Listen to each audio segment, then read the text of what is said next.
Pilipinas. Wala pang namomonitor na epekto sa pampublikong transportasyon ang Metropolitan Manila Development Authority. Kaugnay ng isinasagawang tigil pasada ngayon ng mga miyembro ng Piston at Manibela. Sa katunayan, ayon sa MMDA, sa pamamagitan ni Chairman Attorney Don Artes, nakausap nilang ibang sumama sa transport strike na nagsabi umanong babiyahe pa sila bago magkilos protesta.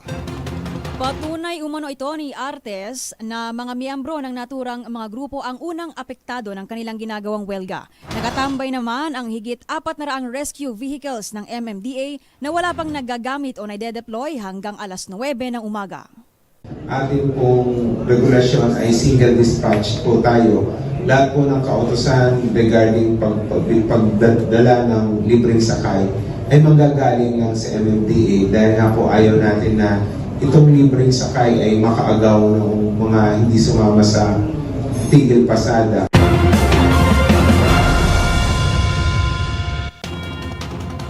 Simula ngayong araw, bawal na sa mga pangunahing lansangan sa Metro Manila ang mga e-bike at e-trike. Gayunpaman, sa Miyerkules pa sisimula ng paninikit sa mga mahuhuling pasaway na motorista. Paglilinaw ni MMDA Chairman Attorney Romando Artes, pansamantala silang magluluwag para ipaalam sa publiko ang implementasyon ng bagong mandato at bilang konsiderasyon na rin sa malawakang transport strike. Ang Manibela at Piston hanggang bukas. Narito ang report. Hindi muna maninikit ang Metropolitan Manila Development Authority sa mga e-bike at e-trike riders na dadaan sa mga national roads sa loob ng 2 araw. Ayon kay MMDA Chairman Attorney Romando Artes, ito ay bilang konsiderasyon sa mga posibleng maapektuhan ng tigil pasada ng mga grupong Piston at Manibela. Bukod dito, ilalaan na lamang umano ng MMDA ang 2 araw para sa information dissemination, partikular na sa paninita sa mga lalabag sa polisiya. Pero nilinaw ni Artes na walang magiging pagbabago o special operation sa kanilang hanay pagsapit ng Miyerkules. Regular deployment po natin ang ating pa rin po patutupad. Meron naman po tayong presence sa mga major roads kung saan sila pinagbabawal. So pag nakita po sila ng enforcers natin dyan sa mga lugar na yan, sila po ay huhulihin.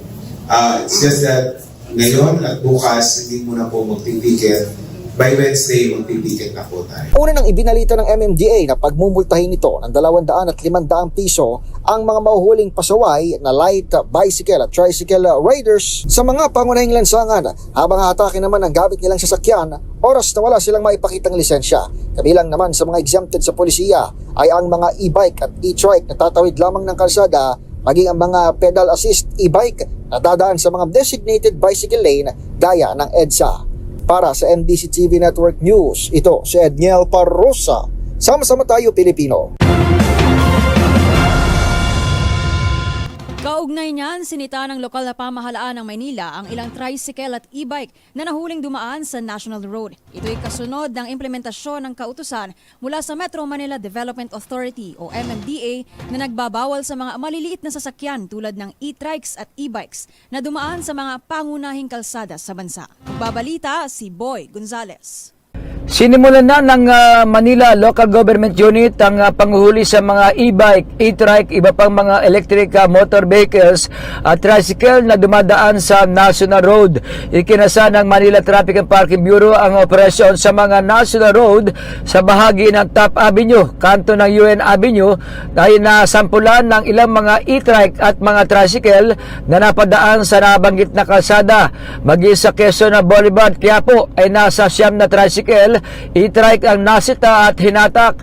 Karamihan sa kanila ay walang kaukulang dokumento o permit, habang ang iba ay walang lisensya. May isa ring sa mga tricycle ang hinuli na may sakay na 6 na pasahero, nakabilang ang 4 na babae kung saan 2 sa kanila ay may bitbit pang bata. Nasa higit 10 e-trike naman ang natikitan dahil sa pagdaan sa National Road kahit pa may mga hawak silang lisensya at permit mula sa lokal na pamahalaan. Para sa NBC TV Network News, ito si Boy Gonzales. Sama-sama tayo Pilipino. Samantala, nakakalat ng pambansang pulisya sa mga lugar na pagdarausan ng kilos protesta ang ilang transport group sa Kamanava area. Ito ang tugon ng gobyerno matapos muling magkasa ng 2 araw na tigil pasada ang mga grupong Piston at Manibela bilang protesta sa extension o sa non-extension ng consolidation deadline sa ilalim ng POV Modernization Program sa katapusan ng Abril. Narito ang ulat ni Edwin Duque. Umabot sa 455 augmentation ng PNP sa Buga, Cabanaba ang nakapesto sa iba't ibang lugar sa araw na ito. Ayon kay PNP Director General Rosalito Gapas, 100 mula sa Anti-Riot Police ng Northern Police District ang nakapesto ngayon sa Monumento Circle. Di pa kasama rito ang persa ng Caloocan na pulis at ang SWAT. Sinabi ni Police Colonel Ruben Lacuesta, hindi pa intulutan na makapag-rally ang alinmang grupo sa monumento kapag walang may pakitang permit para mag-rally sa lugar. Nagtangkang mag-rally ang grupong Manibela at Piston sa paanan ng dambana ni Gat Andres Bonifacio kanina. Pero hindi ito pinaporma ng PNP dahil sila ang pumesto sa lugar kung saan dapat pipesto ang dalawang grupo ng jeep. 2 araw mano na magbabantay ang persa ng Northern Police District sa iba't ibang lugar sa Cabanaba upang matiyak ang seguridad ng mga mananakay maging ng mga pumapasadang jeep na di naman sumama sa tigil pasada mula sa araw na ito. Para sa MBC TV Network News, ako si Edwin Duque, sama-sama tayo Pilipino.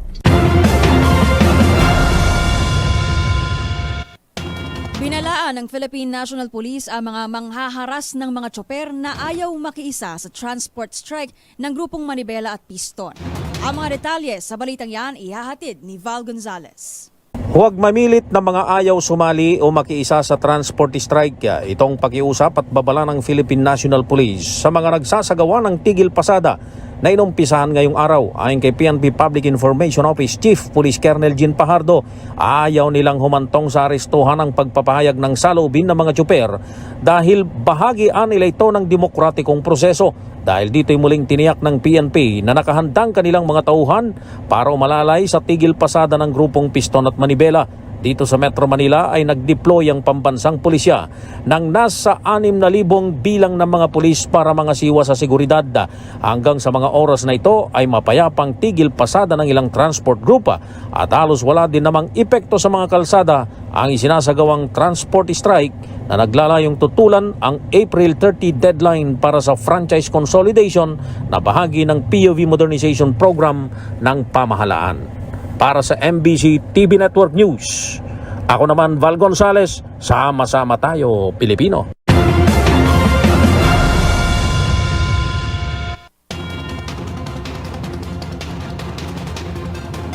Patutupad naman ng mga kumpanya ng langis ang panibagong taas presyo sa mga produktong petrolyo bukas. Sa magkakaiwalay na abiso ng oil firms, 95 sentimos ang itataas ng kada litro ng diesel habang 40 sentimos naman sa gasolina. Nagmamahal naman ng 85 sentimos ang kada litro ng kerosene. Sinabi ng Department of Energy na ito'y bunsod ng lumalalang kaguluhan sa Gaza Strip at ang tapyas produksyon ng Organization of Petroleum Exporting Countries o ng OPEC.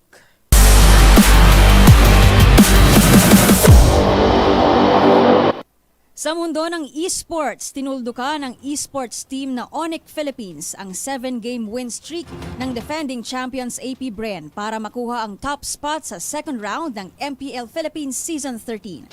Ang buong detalye ay hatid sa atin ni Millie Borja. It's Onyx time! Tinapos ng Onyx Philippines ang 7-game win streak ng defending champions AP Bren sa last game ng first round para sa MPL Philippines Season 13. Inihain ng Sonic sa bisang una nitong pagkatalo sa kasalukuyang season after a 2-0 sweep sa Day 2 ng Week 4.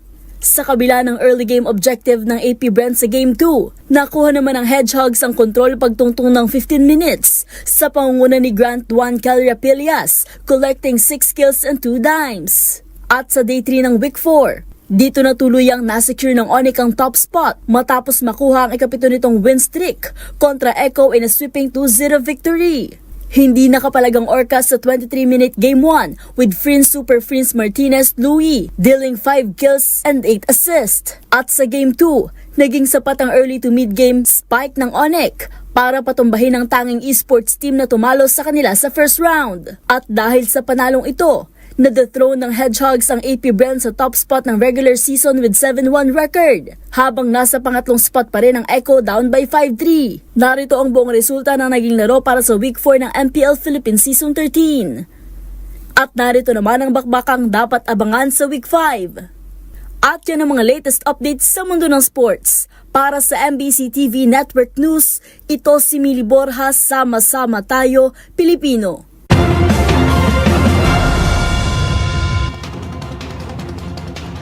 Narito mga balitang dapat niyong abangan. Dating Governor Chavit Singson dinoble ang donasyon sa MMDA matapos mahuli sa EDSA busway. 200,000 pesos tinanggap na. LTFRB iginiit na may kapangyarihang bumawi ng prangkisa.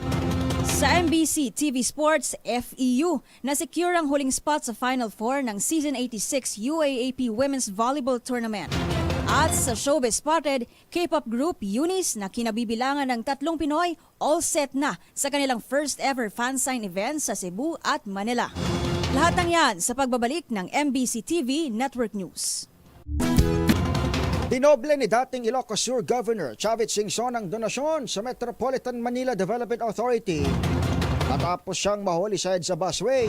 Ito'y matapos ang unang mapamalitang nagbigay o magbibigay ng 100,000 piso ang dating opisyal sa ahensya bilang pagkilala sa tapang at dedikasyon ng MMDA Strike Force members na humuli sa kanya dahil sa iligal na pagdaan sa EDSA carousel. Ang buong detalye alamin sa report na ito. Dinoble ni dating Ilocos Sur Governor Chavit Singson ang pangakong donasyon sa Metropolitan Manila Development Authority matapos siyang mahuling dumaan sa EDSA busway. Mula sa unang ipinamalitang 100,000 piso, ginawang 200,000 pesos ng dating opisyal ang perang ibinigay sa ahensya.